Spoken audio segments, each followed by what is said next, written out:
Okay, good morning to one and all. In the today's class, I am going to discuss about three-phase induction motor.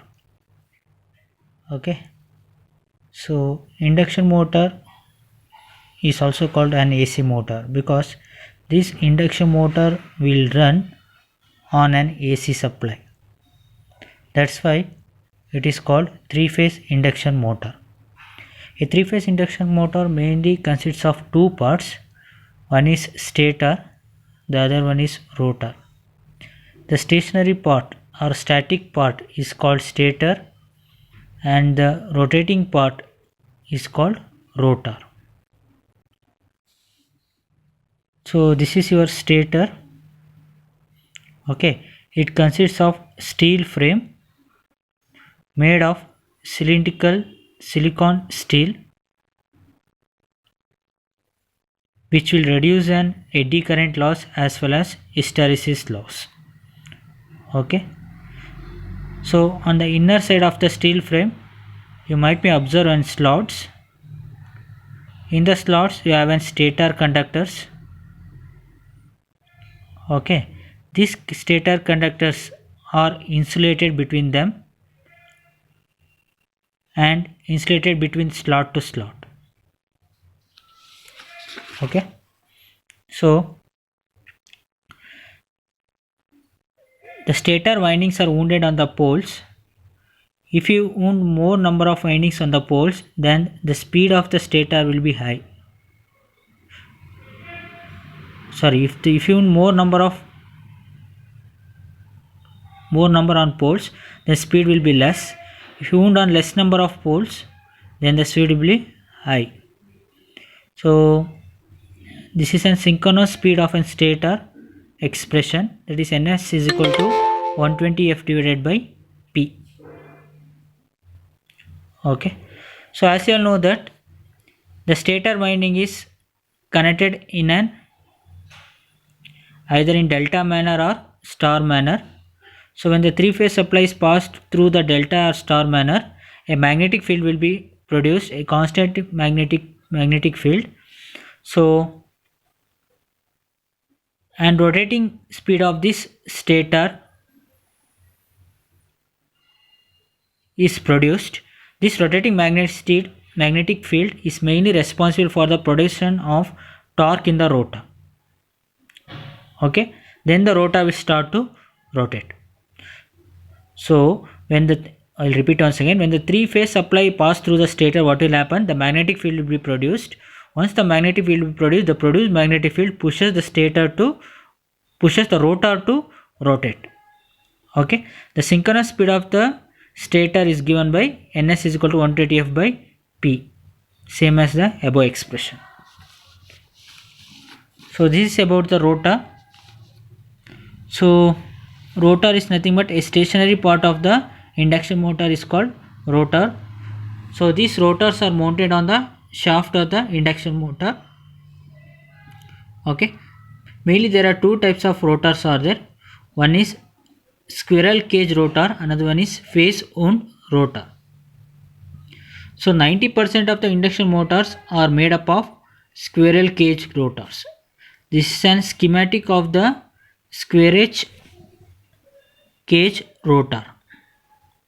Okay, so it consists of cylindrically laminated core with parallel slots. These are the parallel slots. Okay, and in the slots they are placed a heavy bar made up of copper or aluminium.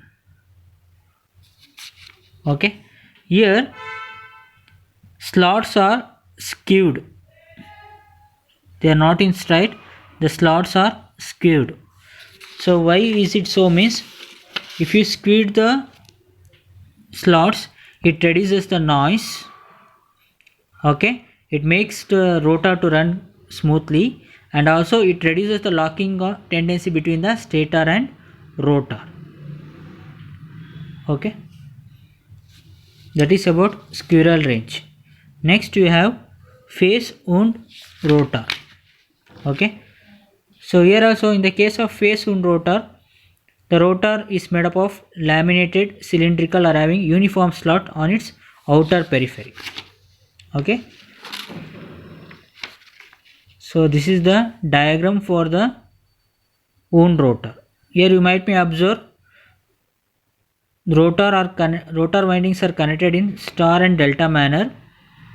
Okay, that is connected to an slip rings through an shaft, and extra resistance can be provided to an rotor through this rheostat.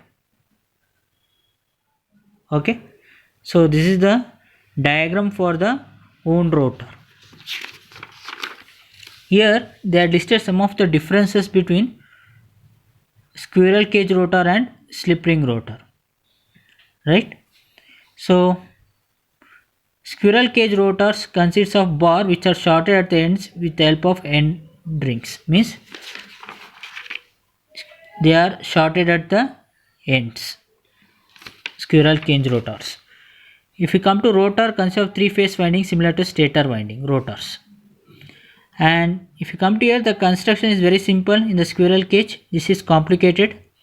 Permanently external resistance cannot be added in the case of squirrel cage. But if you come to wound, here you can add the external resistance as shown in the diagram here. Okay.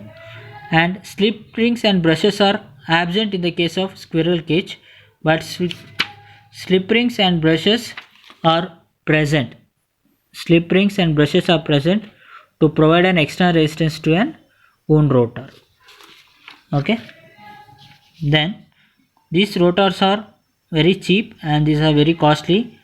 So 95% of the induction motors are using this type of rotors. Only 5% of the induction motors in an industry, they are using slip ring motors. And then copper losses. Rotors have copper losses and have higher efficiency. Here the losses are high, efficiency is very much less. Here used for lath drilling machines, fans. Here used in lift, hoist, cranes. Rotors automatically adjust itself for the same number of poles as that of stator. This is very important. So here it don't adjust itself. We have to wound the same number of poles for both stator as well as for the rotor. Okay. So these are some of the differences between squirrel cage rotor and slip ring rotor. If you have any doubt, you can call me back. Thank you.